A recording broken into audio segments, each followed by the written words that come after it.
Bismillahir-Rahmanir-Rahim. Alhamdulillahi Rabbil Alameen. Ar-Rahmanir-Rahim. Maliki Yawmiddin. Iyaka na'budu wa iyaka nasta'in. Ihdina sirata mustaqim. Sirata ladina an'amta alayhim. Ghayril maghdubi alayhim. Waladdaleen. Ameen. With Allah's name, the merciful benefactor, the merciful redeemer. All praise is due to Allah, the God and evolver, the cherisher and sustainer of all the systems of knowledge. The merciful benefactor, the merciful redeemer, the sole judge on the day of religion. We worship you only, and we turn to you only, begging assistance. Guide us on the straight way, the way of those on whom you bestow blessing, not those who incur wrath, nor those who go astray. Amen.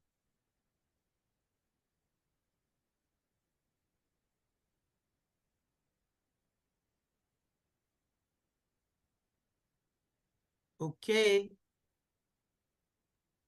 Assalamu alaikum, everyone, and thank you for being with us on Study Al-Islam today. Sister Fitrah is having some issues with her audio, so she's going to go out and come back in so that we can hear her. But we're going to get started with the program, so thank you so much, Imam Salim, for opening us up with that dua. We're always happy to see you each and every Sunday. Today we have a wonderful presentation prepared for you by Sister Raheemah Shamsid-Deen Hampton, and she's going to be talking with us about education. We know that that's so important to us in this community, and we really want to get back to educating our children appropriately and making sure that they have all the wonderful and insightful knowledge about Al-Islam so that it's beneficial to their lives. And so her bio can be found in the Study Al-Islam newsletter. So please go and see the newsletter and read all about her credentials and accomplishments. And without further ado, we're going to bring her on to bless us with her presentation. Sister Raheemah. Assalamu alaikum. Happy to be joining you this Sunday morning to talk to you. I'm from Philadelphia, Pennsylvania. I'm from Masjidullah. Masjidullah is in the northwest section of Philadelphia. Masjidullah Center of Excellence.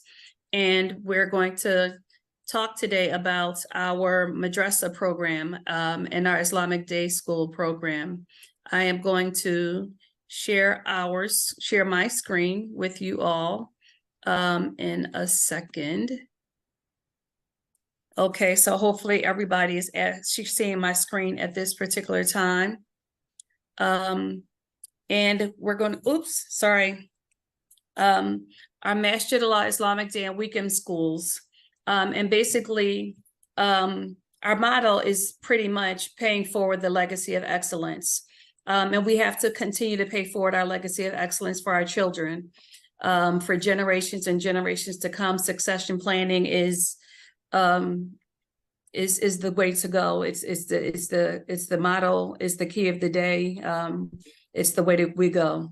We're an organization that provides quality educational services and a learning environment that inspires each child's natural talent to succeed.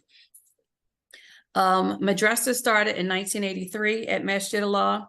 At the time by our Imam Muhammad Abdul Alim and his wife, Sister Baina Abdul Alim. They're both certified educators with decades of experience in the industry.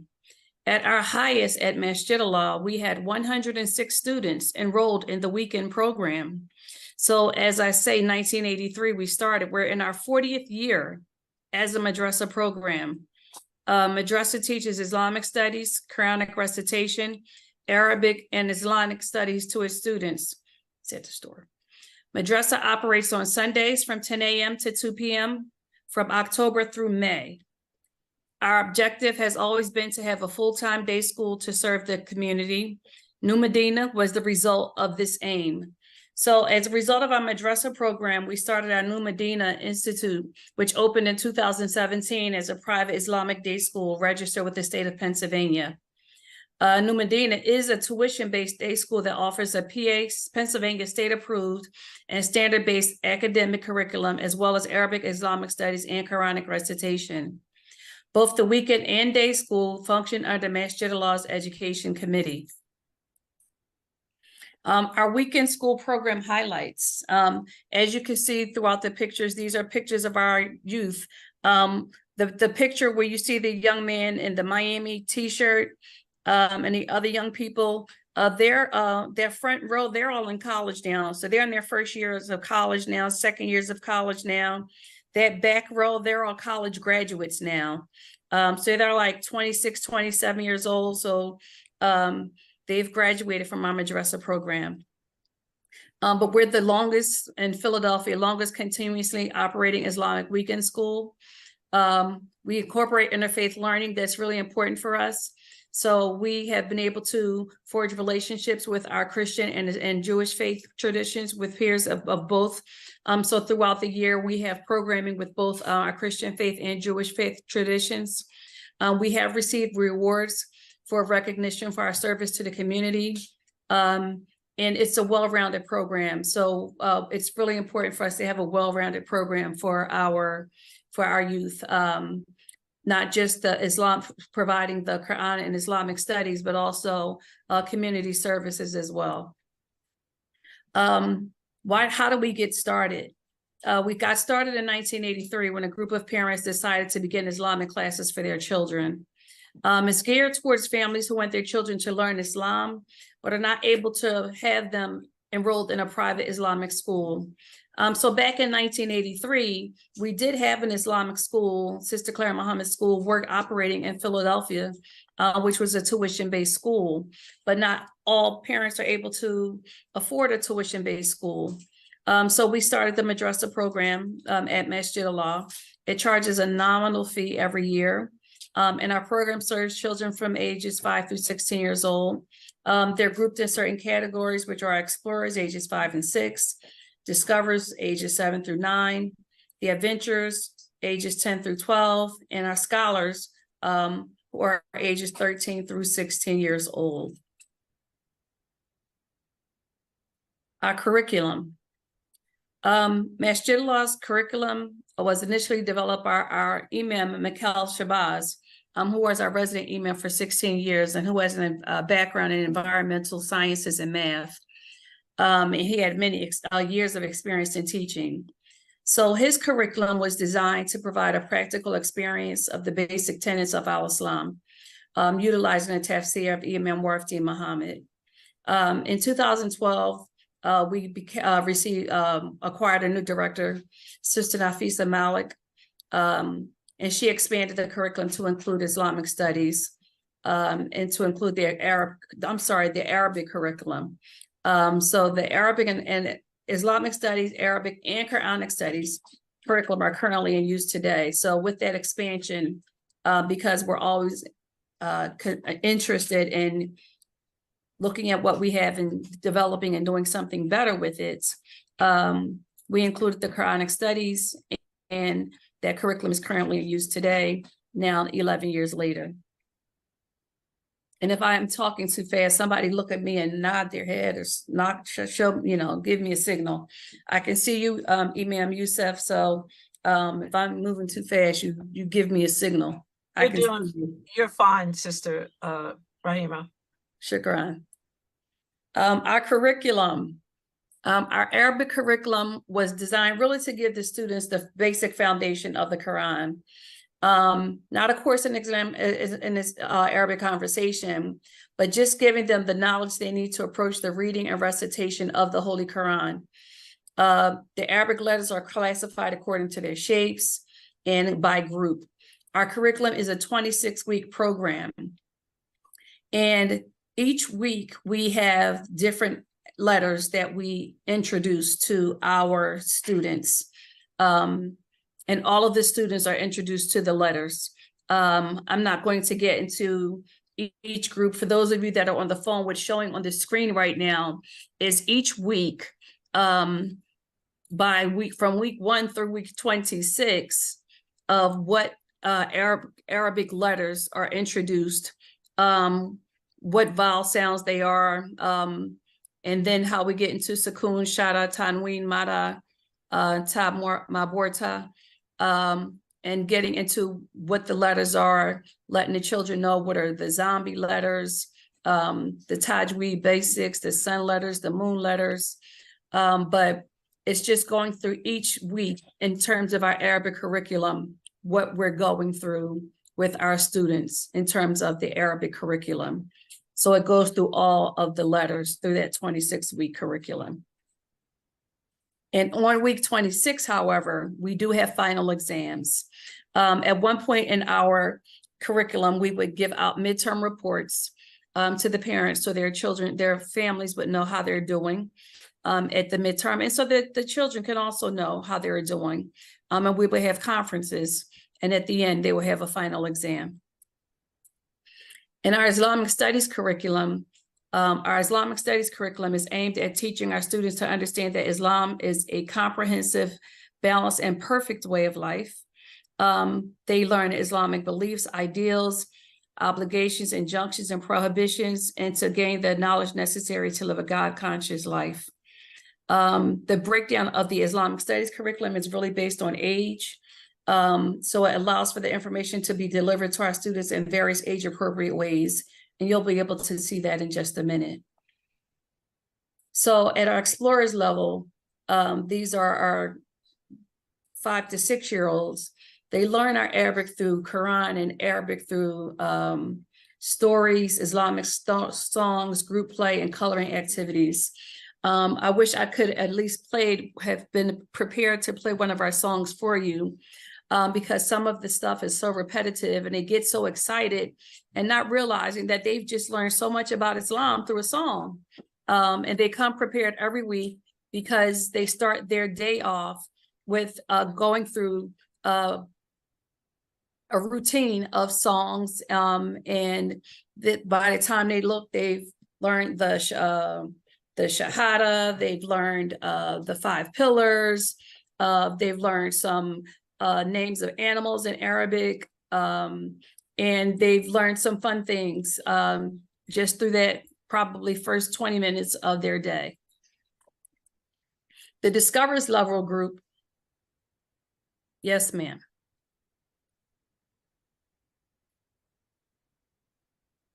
The Discoverers level group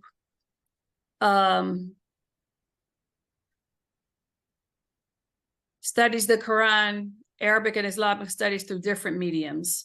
They do drawing, games, Islamic songs as well, different level. They have quizzes and interactive trivia sessions, all aimed at reinforcing this group's Islamic learning. So there are 7 to 9 year old group, but they are doing it at a different level, at a higher level. Our adventurers level group, 10 to 12, they're interacting more with the Quran through writing prompts, video lessons, interactive trivia lessons, team games, and also Islamic songs. And where you can see here are some of our teachers throughout the years, some of our students getting some things done through some of their arts and crafts, some of their projects. And you see the smiles on their faces. Some of them are getting some things done. And our scholars are our teenagers, ages 13 through 16. This curriculum further dives into the Quran and Islamic studies through a mixture of hands-on activities, in-depth discussions, writing prompts, and interfaith meetings. So it's this group that does a lot of the work with the interfaith communities. We do something with one of our Jewish synagogues every year. With this community, we have other schools or other faiths come to visit the masjid to have conversations with our youth. We talk back and forth about, what's similar and different between our religions. They do a community service.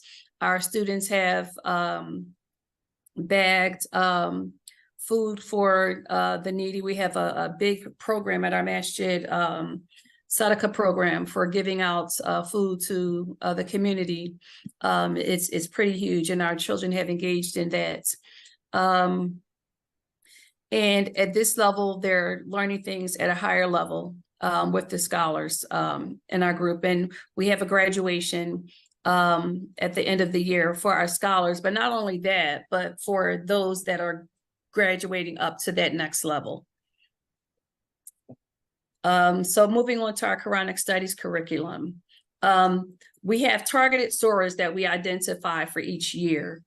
And in that set of surahs, we learn them both in Arabic and English. For example, for last year's Madrasa, for the last year we learned Surah Ma'un. We learned that in Arabic and English. At 1 year, it was Ayatul Kursi in Arabic and English. Each story begins with a short introduction. We then follow it with an explanation of the verses, certain words to know, and an application of the message with an overall theme of the surah, highlighted in a manner that the children can apply the message of the surah in their everyday lives. So, you know, there's a discussion about it. So we're not just saying, okay, here, let's learn this surah. Let's talk about it, and let's talk about how we can apply it in our everyday lives. And there's discussion. So when they're reciting the surah and when they're learning it, not only in Arabic, but also in English, they have an understanding of it and they talk about application of it. So it's a great reinforcement for them.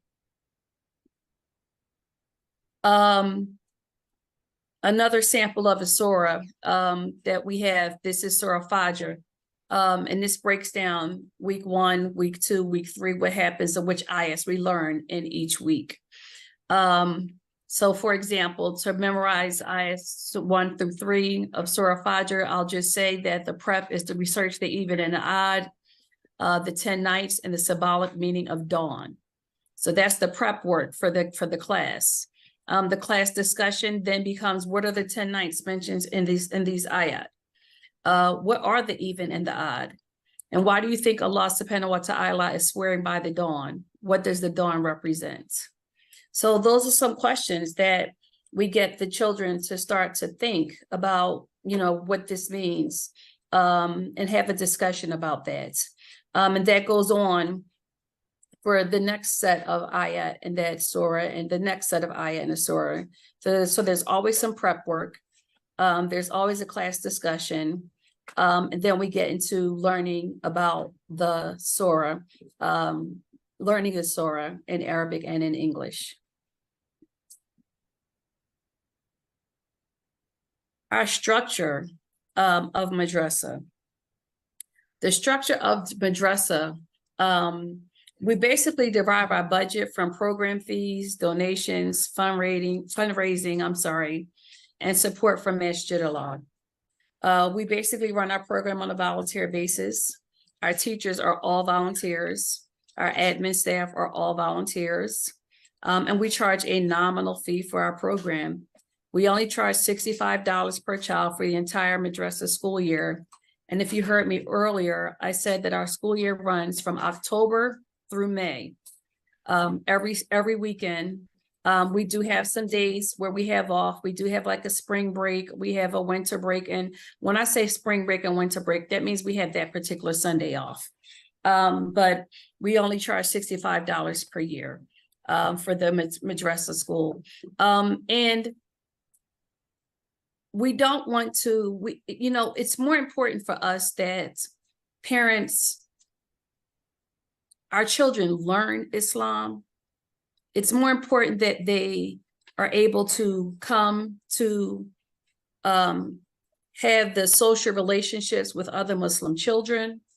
It's important that they are able to have the fellowship. It's important that they are able to learn the surahs, to learn the Quran and the Sunnah and the Arabic and Quranic recitation. That's important. We have been criticized for not charging enough for our program, but that's not what it's about for us, because we even still have some families that can't afford that. because sometimes they may have 4 or 5 children that want to be a part of the program. And yes, we do a payment plan with that family, and or we don't harp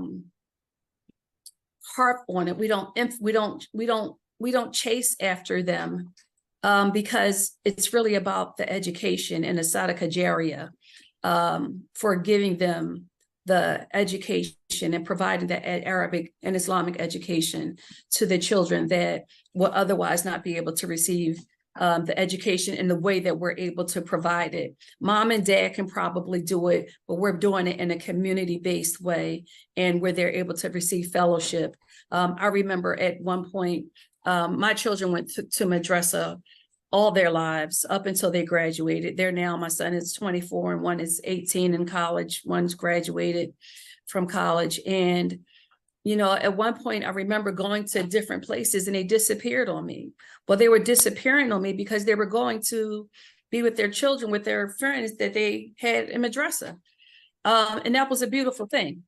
It's a beautiful thing. So we do charge, but we can't harp on that. So what's on the screen for those of you that are on the telephone is a sample of what our budget looks like. So basically, what it's showing is that about $4,500 comes from Sadaqah. Foundation contributions are about $1,850. We receive an activity grant from the city of Philadelphia in the amount of $1,250. We have program services, fees, and registration. That's from the fees that we get from the parents, in about $3,775. We have book fees at about $600. Other registration, $3,175. We do fundraising, and we were having an annual banquet at one point, which we raised $6,500. Field trips, we would do $1,400, but we would do an end of the year trip for $2,250. This is a sample budget. We would do lunches for $1,800, where we would provide the lunch. And sponsorships of $1,000, health partner plans. So our total revenue would be about $24,325. So, and that's where it came from. So if you can look at that, we got more of our money from outside rather than from our families.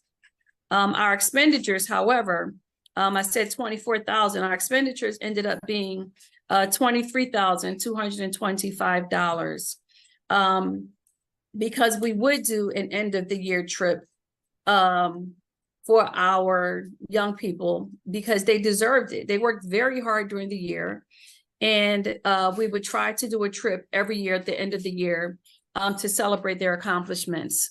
One year we did have a anonymous donor provide a stipend to the teachers for that particular year, but that didn't stop our teachers from volunteering.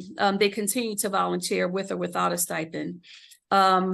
And we wanted to continue to do field trip, again, purchase lunch supplies, cost of fundraising, do different fundraising projects and other things to continue to support the Madrasa program. Our day school program. We have a day school program also that's that's an extension of our Madrasa program, our education committee, which is our New Medina program. And we also include our African culture programming as an anchor in our curriculum. We introduce STEM-based learning, which includes robotics, video game coding, introduction to computer systems. The platform completely rolled out for all students, 2nd through 12th grades, in the 2021 through 2022 school year. It also affords credit recovery for high school students, which is a big thing. So that's a very big thing for us in Philadelphia. I spoke ahead of myself. We're also excited about this because it's able to earn certification in computer programming and coding. We have been blessed through a program in Delaware to be able to offer coding to our students and to also be able to gain from coding and get certifications for our students. And it's a more robust delivery of New Medina's hybrid classroom delivery model, because New Medina and some of the classrooms is a hybrid delivery model. But with New Medina, there's a huge celebration when it comes to celebrating our African American culture, as you can see through some of these pictures. And it's just an extension from our Madrasa program. Some of our Madrasa students attend the New Medina Institute. Again, great, because it's an extension of, and while it's tuition-based, it's something that is affordable that our students can, our parents are able to pay for. And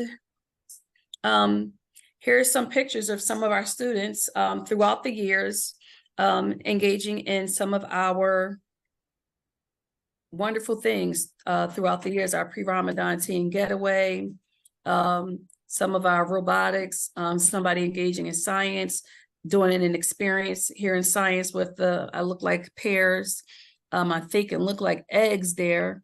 We're in our computers, we're doing something on a Zoom, somebody, their children are outside, playing outside in the playground. The food distribution up at the top, they're assisting with, looks like food distribution, but also looks like they're serving for an iftar, because we do also with Madrasa and New Medina do iftars every year during the month of Ramadan. We host them, and we see some of our children at the bottom getting very happy, getting certificates. But this is what our program is all about.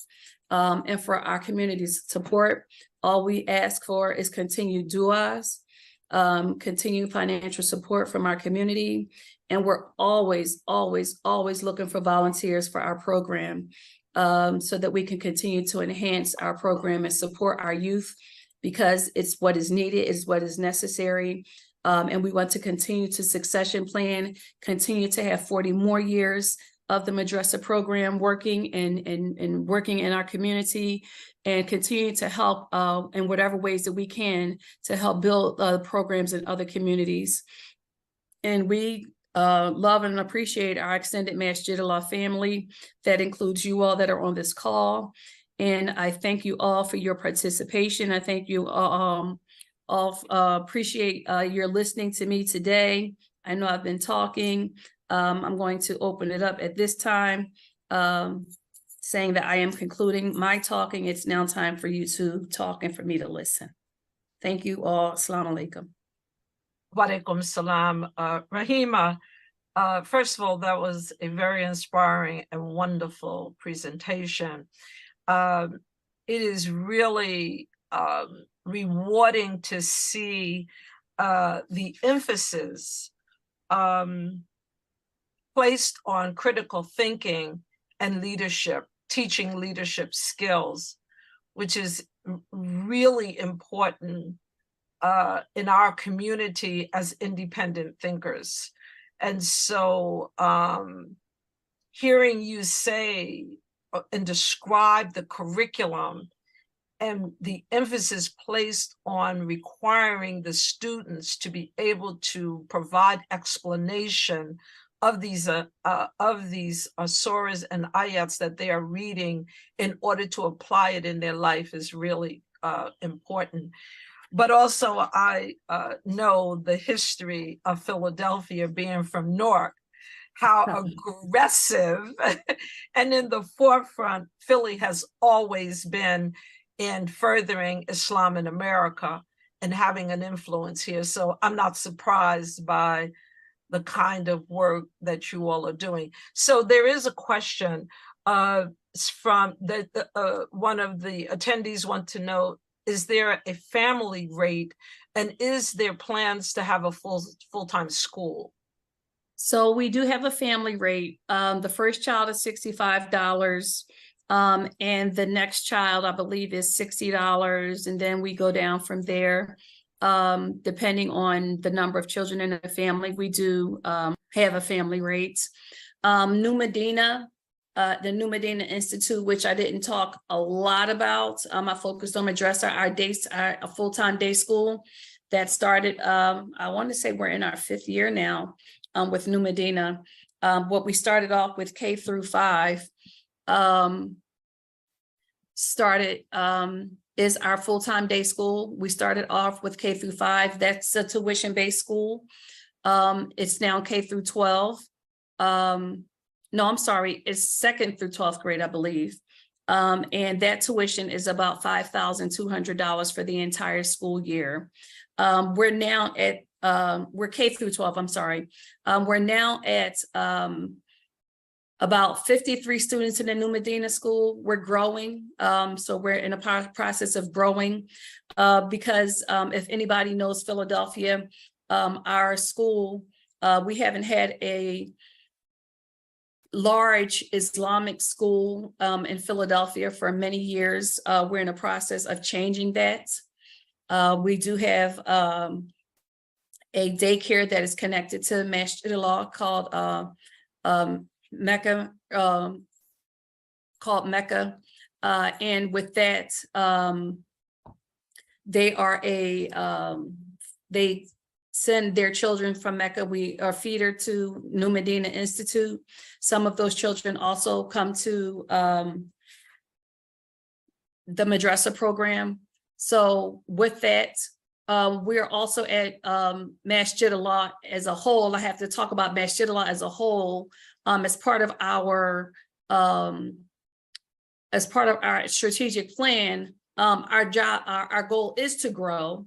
So as part of that growth, we would like to offer and pay people to do things more full-time at Masjidullah.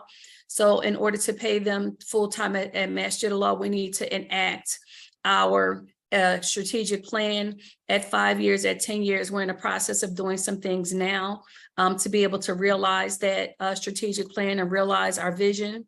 So that is the goal, to get to that place. So let me ask you a question, and then we're going to, I see there are some hands up. Is there in your strategic planning the plans to take boarders as they did, as they are doing and have done for years and years in Atlanta, which has helped to grow their school? Is any conversation around that? We haven't started having conversation around that just yet. We've been focused on growing and trying to, because Philadelphia is in, if anybody is close to Philadelphia, Philadelphia is in a really bad place right now in terms of the violence and a lot of things that's going on. So we're really trying to get as many of our young people into our New Medina school, trying to get them off the streets, trying to develop programming for them in our community.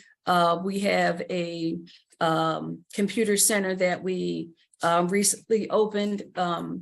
We are trying to do a lot of things in terms of our workforce development, a lot of things within Masjidullah to be able to help people within the community, not just through the Madrasa program, New Medina, but through the community in general. So we're focused on that as our first priority, and then we can expand from there.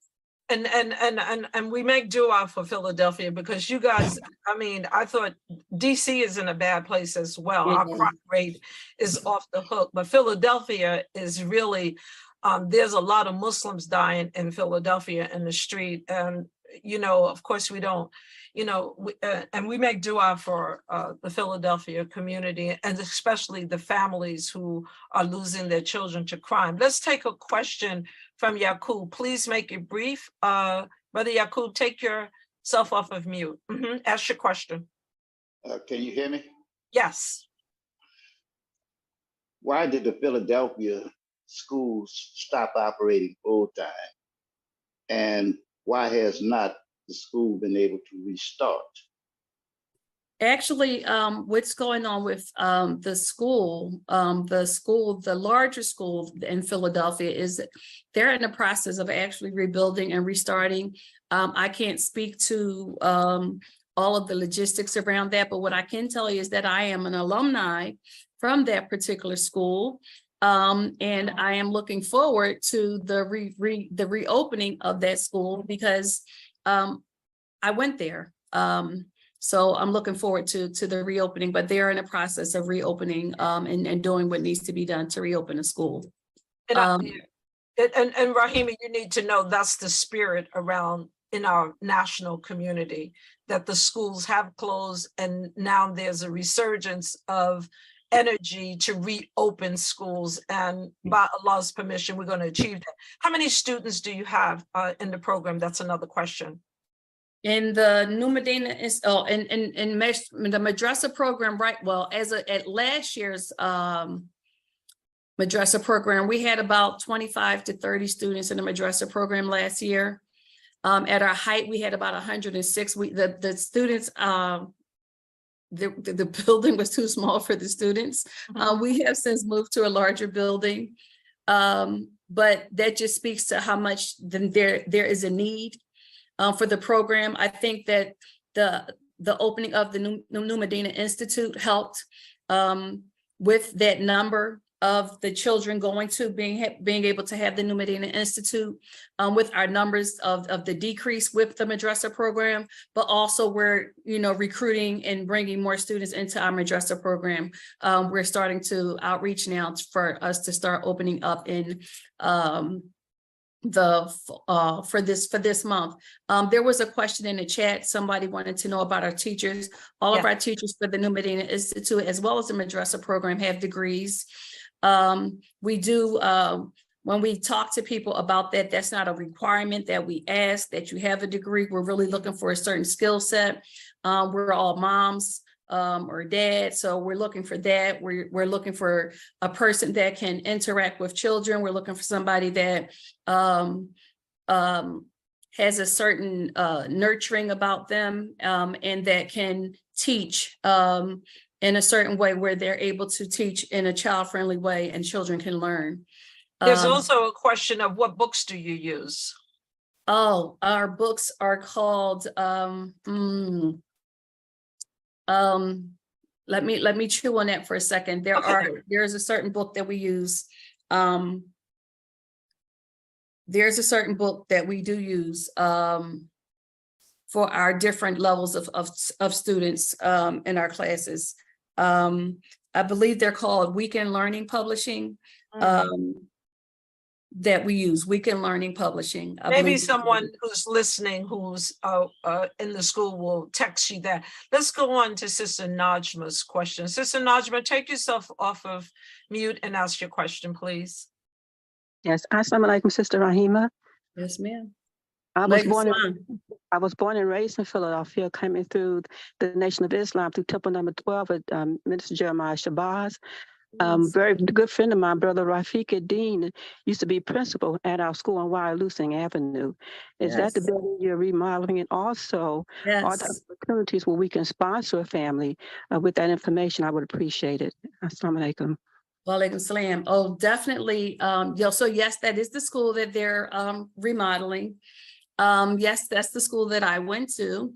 And yes, you can sponsor a family. I can provide our information in the chat, our email address, where you can send information on where you can, what did I just do? I did something. I thought I was sending something in the chat. And Raheemah, what you can do is also send it to me in a text. And if anyone doesn't get it off of the chat, if they write me at studyalislam@gmail.com, I can send them the information via email. Do we have any other questions for Sister Raheemah? Yes. Do we have any other questions for Sister Raheemah? I know we have a lot of teachers on the line. I know that we have many areas that are trying to open the school. Sister Zakia, please ask your question. Sister Zakia Hassan, take yourself off of mute. Yes, ma'am. Can you hear me? Yes. Alhamdulillah. The questions that I have, when the tuition that you said for the children, and that's for the whole year, alhamdulillah. And you broke it down, so if there's one child is 65 and then it's lower for other children. the beautiful thing about it is when and how do you go about getting the donations from the places that you're getting them from? Like, do you send out information and asking for it, or just, what do you do for that? Number one. And number two, I just want to say, alhamdulillah, may Allah continue to bless you with the growth of your school. We've been doing the school for over 40 years also. And sometimes we have 3 students, sometimes we have 12, but we keep it going, but alhamdulillah. Sister Zakia, just tell us where you're from. Abdul-Majid, the Abdul-Majid Kareem Hassan Islamic Center, Hamden, Connecticut. Okay, then, thank you. So Raheemah, can you answer her question, please? So we get our donations. Sometimes they come right through the Sadaqah. When we collect at Juma, they'll come through Sadaqah. The city of Philadelphia has what's called an activities grant. So when we get an activities grant through the city of Philadelphia, we receive some of the funds from the activities grant, which goes to the children's activities through the masjid. So, and that comes from the Public Child Welfare Agency in the city through their kind of a prevention program. So you might want to check the prevention programs in your city to see what kind of activities grant they may have to be able to get acclimated to that, and for your masjid to be able to apply for that to get the money for your madrasa program. I heard you. If there's any other questions, please raise your hand and I will acknowledge you. Raheemah, I heard you specifically mention the relationship that the Madrasa school is building with the Jewish community. Mm-hmm. But my question to you is, what, if any, specific relationship are we building, is the school in Philadelphia building with our Christian brothers who are Baptists? Many of them, many of them who are our family members, I understand that. And I know that, we take for granted because we are all African Americans, but there is a need for us to build special relationships with them as well. So please address that. So yes, during my presentation, I did mention the Christian community as well, but I probably didn't expand on it like I did with the Jewish community. We do also have programs with the Christian community as well. I didn't specify Baptist or evangelists or any specific type of Christian community, but we have programming with the Christian community in the same way that we have with the Jewish community at Masjidullah with our Madrasa program and with our New Medina Institute as well. I'm glad to hear that, because I really, in working with our national community, and I often hear the emphasis placed on communities outside of our own community that happens to be our African American brothers and sisters who are Christians, and we just need to pay attention to that we don't. And so I'm glad to hear that there is a program that's designed for our children and our community to build those relationships, because Imam Muhammad said that, well, even in the Quran, it says that the Christians are closest to us in relations. Are there any other questions for Sister Raheemah? I just want to add that interfaith, we have a large interfaith program at Masjidullah. Mm-hmm. So working with the interfaith community is one of our priorities. We do a lot of work with the interfaith community. We sponsor a lot of things with interfaith. So that is a huge priority at Masjidullah. This is not why I am here, but I do serve on the Masjidullah's Board of Trustees. So that is a huge priority for us as a community. And we do a lot of work. And when we do it, we really come together as a community. And when we do things within the community supports us. When we have things that happen within our community that may be done at our community, the other communities show up for us. When things happen in their churches or their synagogues or we show up for them. They show up on our floor at Juma. We show up for them. So there's a lot of work that happens interfaith in our community. So we are blessed in that area at Masjidullah. And it's the same here in Washington, D.C. We have quite a bit of activity and relationships widespread in the interfaith community.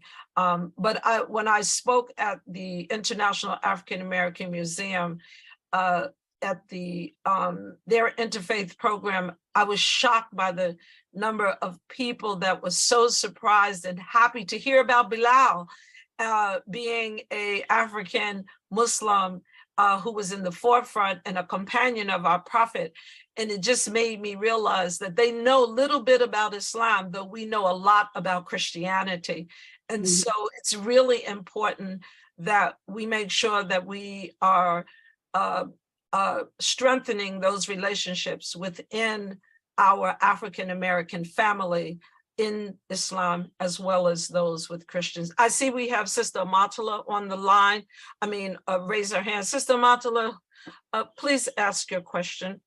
Assalamu alaikum. Thank you for your presentation, Sister Raheemah, and Sister Fitrah for having Sister Raheemah on the program.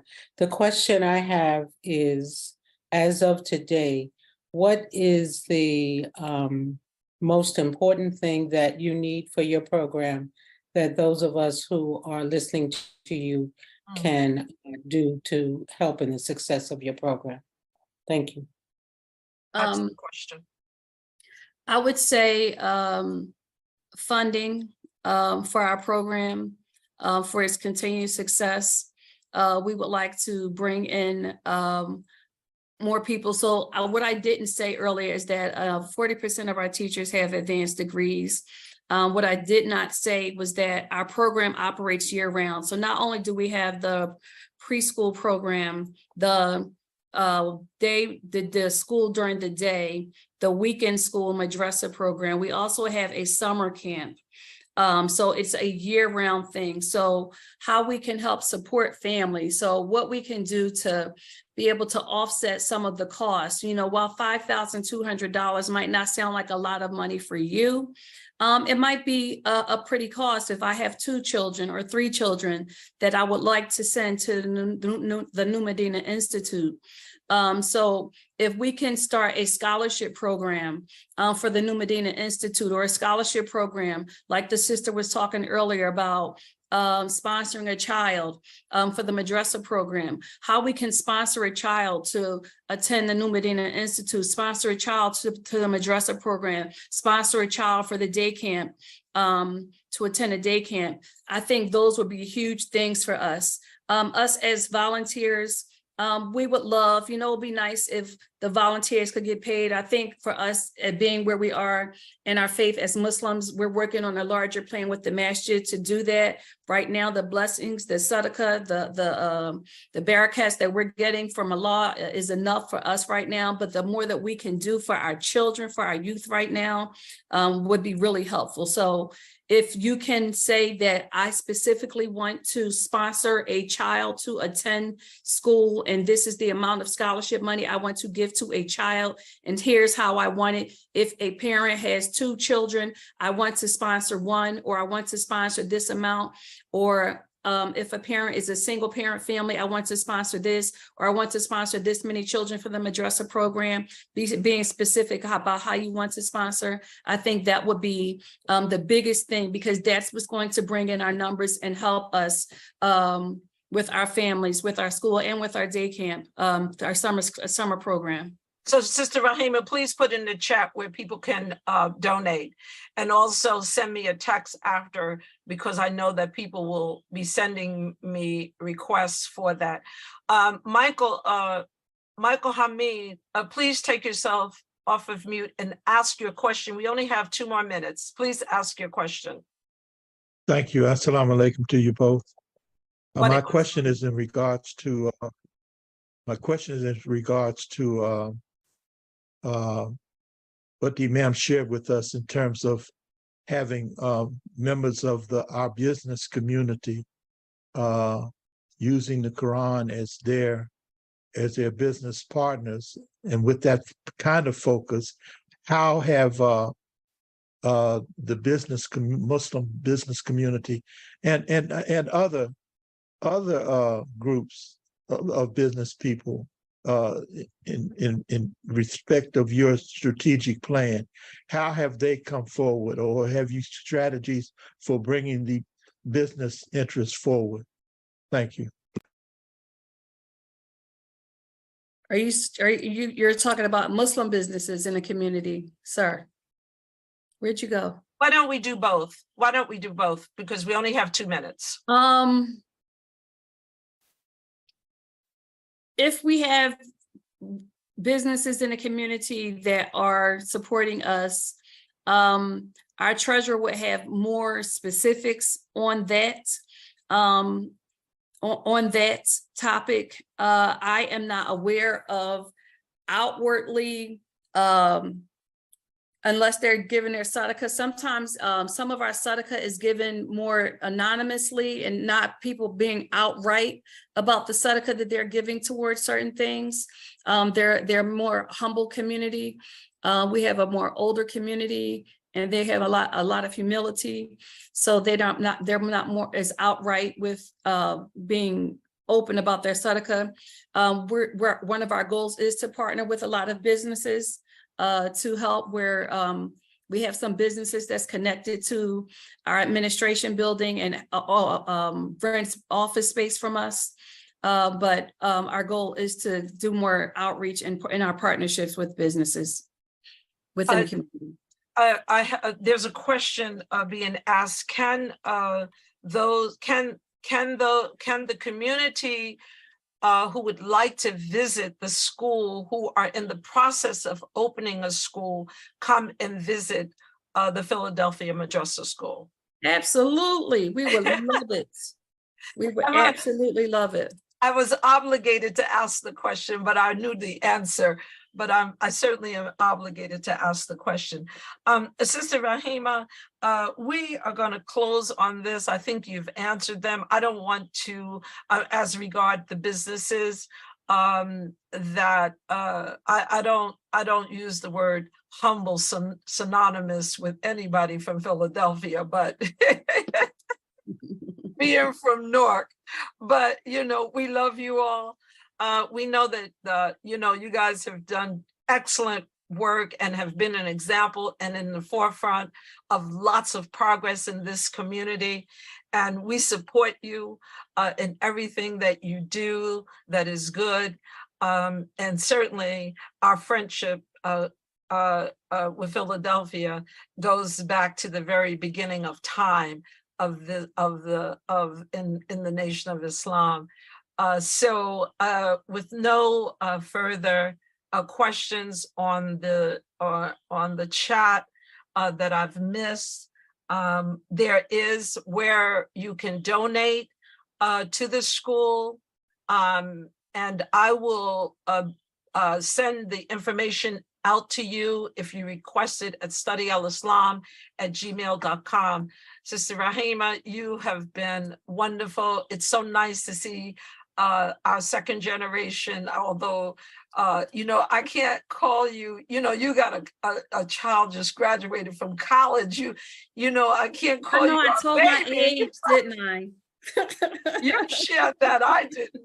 So I can't say our babies anymore, but my age group always look at you all as our babies, the fruit from our orchard, our trees. And I can't tell you how proud we are of the work that you all are continuing. I do want to ask you one question that I would be remiss if I didn't. Is there a particular emphasis on the language of Imam Muhammad taught in the school? Absolutely. So I know I was talking a little fast. That's why I told you all to slow me down. So Imam Mikhail Shabazz is the one who started our curriculum, and the curriculum was based off the tafsir of Imam Warfdi Muhammad. We are a masjid based off of the language of Imam Warfdi Muhammad, and the curriculum that we teach to our students is based off the tafsir of Imam Warfdi Muhammad. Yes, ma'am. I wouldn't expect anything different, especially with him once living in your community, and love and often talked about Philadelphia as a place that he loved. So we make dua for you and the continued success of the Madrasa, the Philadelphia community, the great work that Masjidullah is doing. And we look forward to you coming back and sharing the progress of the school and letting us know how we can help in order to continue the growth and development of the work that you all are doing in Philadelphia. And thank you so much, Raheemah. Continue to put information in the chat. I'm going to ask Councilman Kaleem Shabazz to come on and make a brief announcement, and we hope that the Philadelphia area will support the work that's going on in Atlantic City. Councilman, are you with us? Councilman Kaleem, can you take yourself off of mute? I'm looking for him in the queue so that I can get him off of mute. Oh, I see him. I see him. Mm-hmm. Councilman Kaleem? Yes. Assalamu alaikum. Walaikum assalam, Sister Fitrah, and to all the believers.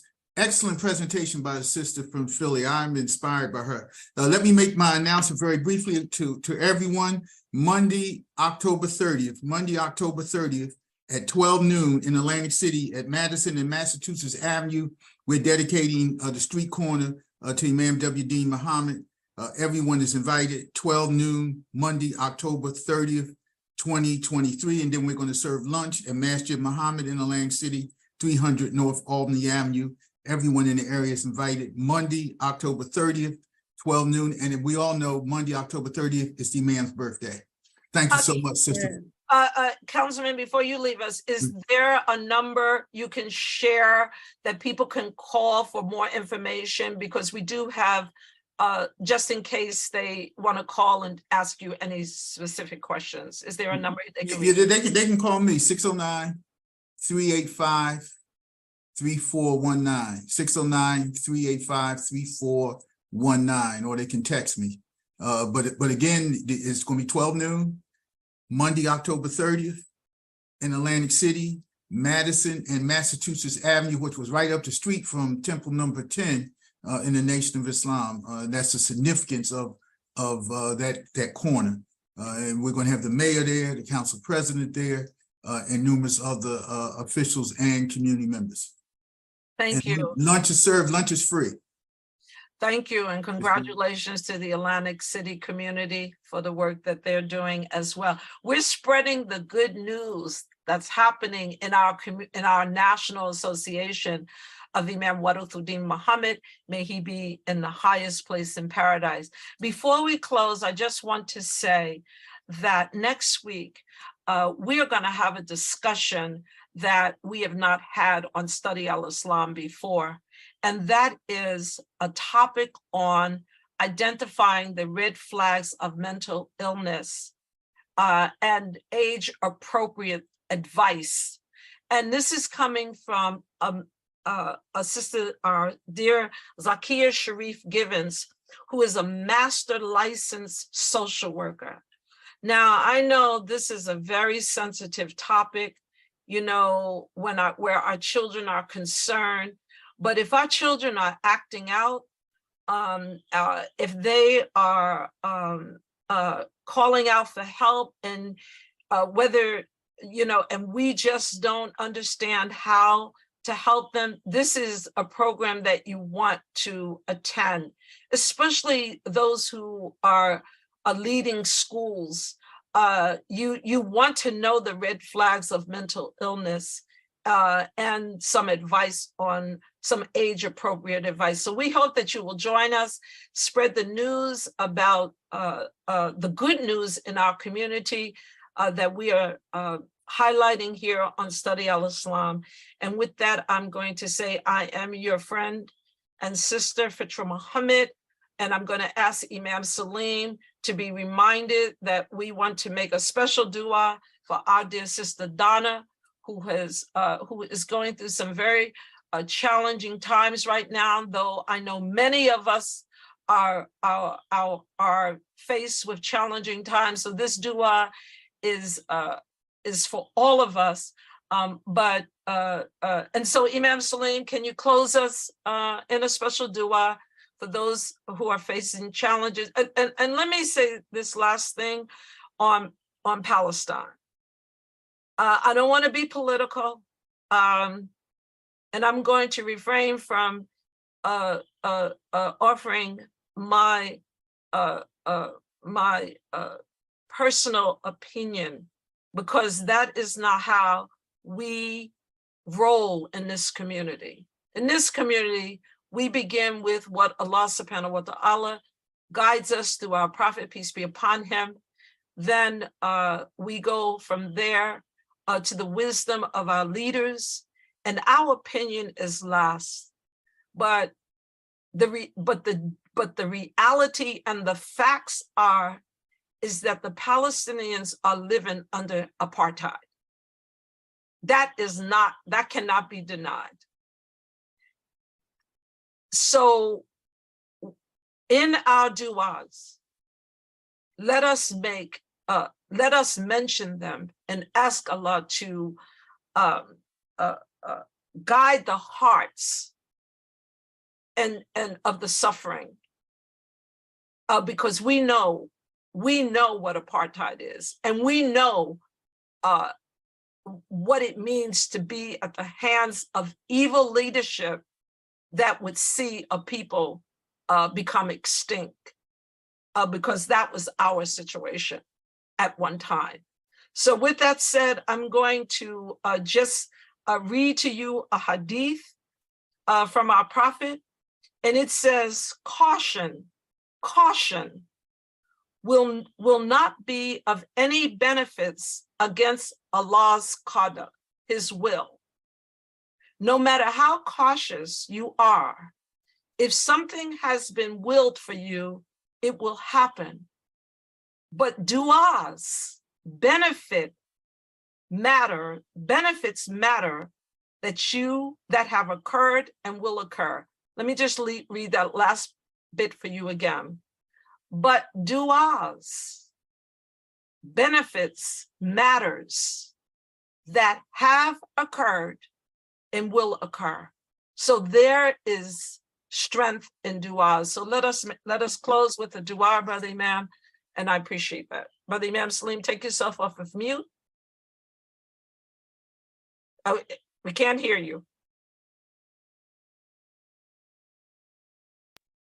All right, I can be heard now? Yes, Brother Imam, please continue. All right, we begin. I'm sure many of you remember this from the Quran. Truly, my prayer and my service of sacrifice, my life and my death are all for Allah, the God and Evolver, the cherisher and sustainer of all the systems of knowledge, the creator of the world. This am I commanded, and I am the first who bow to his will. Oh Allah, we beg you to forgive us, have mercy on us, that we will always follow your will, that our will match yours. Glory to Allah for creating everything that lives on earth and for giving us our humanity. Blessed is he in whose power is sovereignty, for he is able to do all things. He has created life. He has created death, that he may try us to determine which of us is best in conduct. He is the mighty. He is the forgiving. Allah, that is, determines the length of our mortal lives, and no one dies except by his leave. Allah, that is God, provides the rewards of this world and the hereafter for the thankful. Praise be to Allah for spreading the earth before us as a place to live and to serve him and to earn a livelihood for our comfort and to dignify our mortal lives after death. In death, the earth receives its treasures, the physical elements from which we were created. From the earth we were taken, and to the earth we will return. And the soul moves on into another existence. Some say hereafter the heaven. The Quran says every soul shall have a taste of death. Ameen. Ameen. Thank you. Until next week, be safe. Assalamu alaikum. Wa alaikum assalam.